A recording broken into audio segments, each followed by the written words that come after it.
প্ৰত্যেক বছৰতে মই ইয়াত আহোঁ ৰোৱনীসকলৰ লগত আৰু যিটো আমাৰ নাংগাল জাংখ্ৰা বুলি কয় যিটো শেষ মানে ধান গাৰা দিন আৰু ইয়াত মই অংশগ্ৰহণ কৰোঁ। ইমানেই ভাল লাগে কাৰণ তেনেকুৱা পৰম্পৰা ক'তো নাই আজিকালি।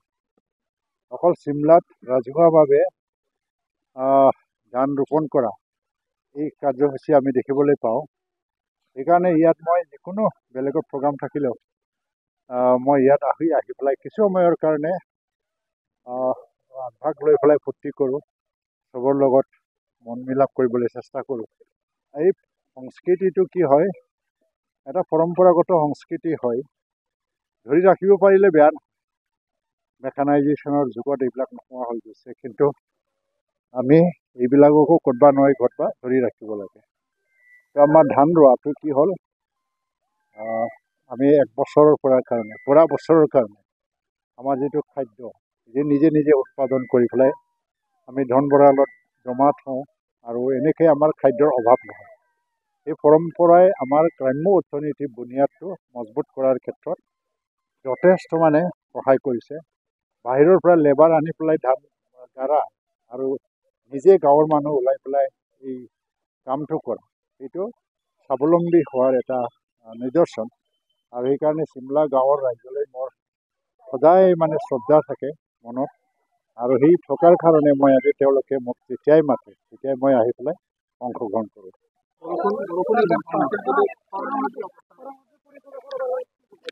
এতিয়া আমাৰ BTC কাউন্সিলৰ পৰা য'ত য'ত কৰাংফেৰিটো অঞ্চল তাত কঠীয়া দিবৰ কাৰণে বা বিভিন্ন ধৰণৰ ব্যৱস্থা লৈছে আৰু কম্পেনচেশ্যনৰ ব্যৱস্থা লৈছে। কিন্তু অসমত এতিয়াও কোনো জিলাক খৰাং জিলা বুলি ঘোষণা কৰা হোৱা নাই। কেইদিনমান পিছত আচলতে খৰাং হৈছে নে নাই ইয়াৰ এটা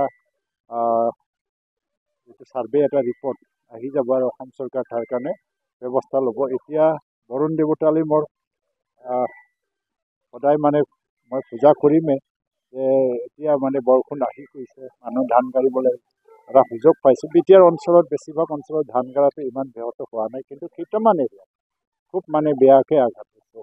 তাৰ ক্ষতিগ্ৰস্ত এৰিয়াত ক্ষতিপূৰণ দিবৰ কাৰণে চৰকাৰ সদায় এটা প্ৰস্তুত হৈ আছে, তেওঁলোকক ক্ষতিপূৰণ দিয়াৰ কাৰণে ব্যৱস্থা কৰিব।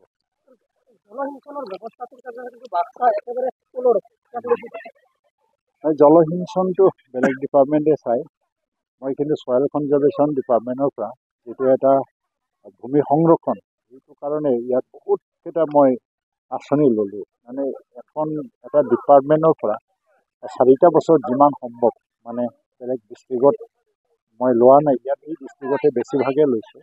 তাৰ দ্বাৰাতে বহুতখিনি ভূমি সংৰক্ষিত হৈছে। আৰু বিটিআৰৰ পৰা এতিয়া ইৰিগেশ্যন ডিপাৰ্টমেণ্টত এটা ডাঙৰ চেঞ্জ কৰিবৰ কাৰণে ভাৰত চৰকাৰৰ লগত এটা আলোচনা প্ৰক্ৰিয়া চলি আছে। এইবোৰ আহিলে জলসিঞ্চনৰ ব্যৱস্থাও পূৰা হৈ যাব।